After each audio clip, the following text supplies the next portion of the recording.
they talked about a lot of things, but they asked for help from parents. And I decided to volunteer. And I wanted to do that because I wanted to help my daughter. But I realized that if I really wanted to help my daughter learn, that I really needed to help all kids. And so that's why I volunteered with the PTA to try to make things better. And so started that quest to try to make things better. And I never knew what that would lead to, but I learned along the way that the legislature had a big part of that because they did the funding and a lot of the policy. But it seemed that every time we would come up as parents to the legislature, we would fight for something, and it would take a long time.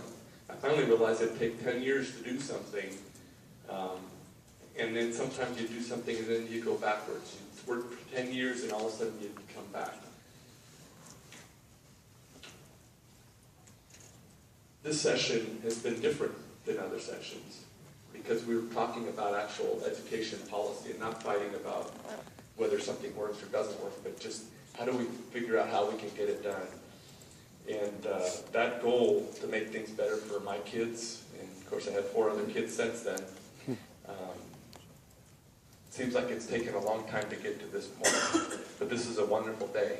This is the day that makes all of the sacrifice, whether it's as a parent, as a legislator, the doors you knock on, the other sacrifices you do, makes it worth it. And even though my kids are, except for one still in school, the other 4 are already out, and even almost out of college. But I now have 2 grandkids. And so I know that this work, while it's been a sacrifice, is going to make a difference to all of our kids, and especially to the future of Nevada.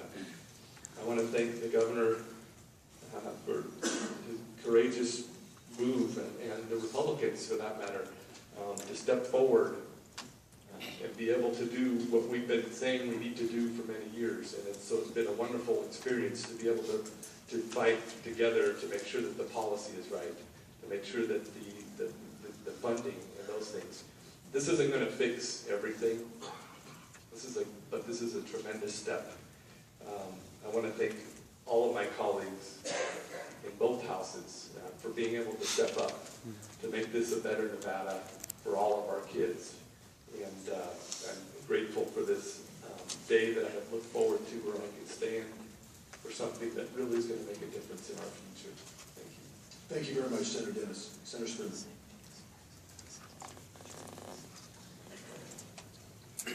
Thank you, Mr. President. I rise in support of the Amendment 1039 to Senate Bill 483 for a few reasons, and if you'll just indulge me. My colleague from Senate District 11 said that it took courage. It did.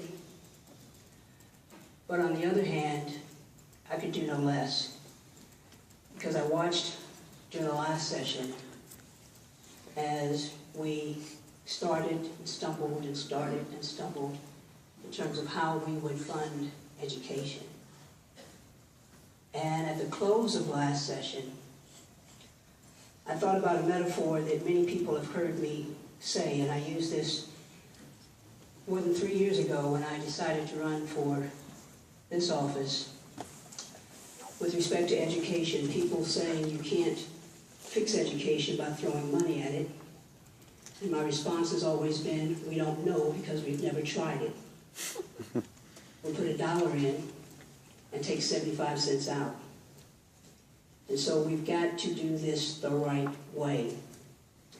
And I'm reminded of a quote that Dr. King said, and I'll paraphrase here.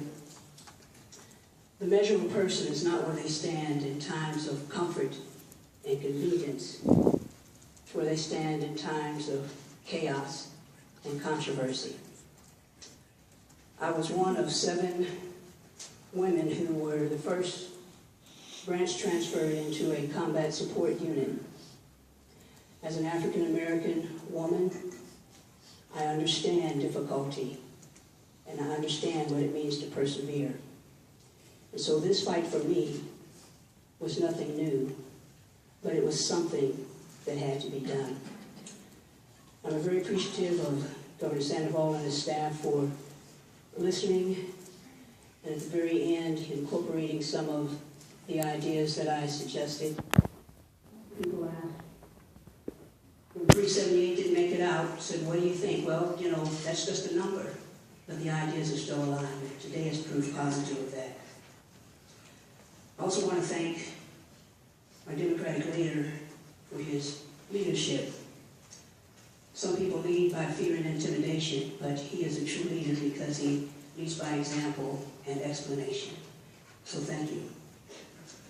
I also want to say thank you to all of the teachers and administrative staff who have labored so many years, being underfunded, with over expectations. We talk about education, and we've talked about it in the abstract, but when you go to schools and you see students without desks, without books, and when you see teachers who are trying to do the best they can in classrooms that have a ratio of 1 to 47. And when I taught, I remember one of my classes in high school had 1 to 36, and it was difficult then. And my metaphor for that is you cannot expect to send a world-class neurologist into surgery with a can opener and be disappointed with the results. And so today, I'm voting for the students. I'm voting so that they will have a better education, so that they will have a better life.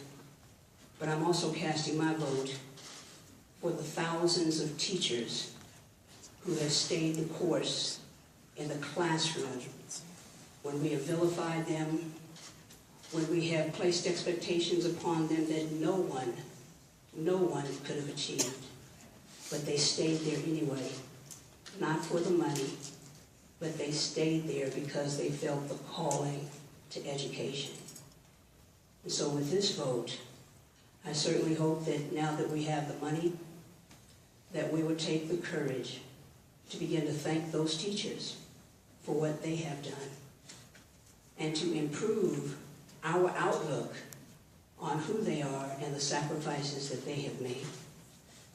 Last but not least, I want to say thank you to my colleague from Senate District 3, who is another mentor, a stalwart. And I watched how in the face of frustration and disappointment last session, she tried so hard to get many of the things that we've incorporated this time. And when they fell on deaf ears and we were not able to get it done, but I thank her for her stick-to-itiveness. So I rise in strong support for our schools, for our students, for our parents, and also for those very brave teachers who stayed the course. Thank you. Thank you, Senator Spearman.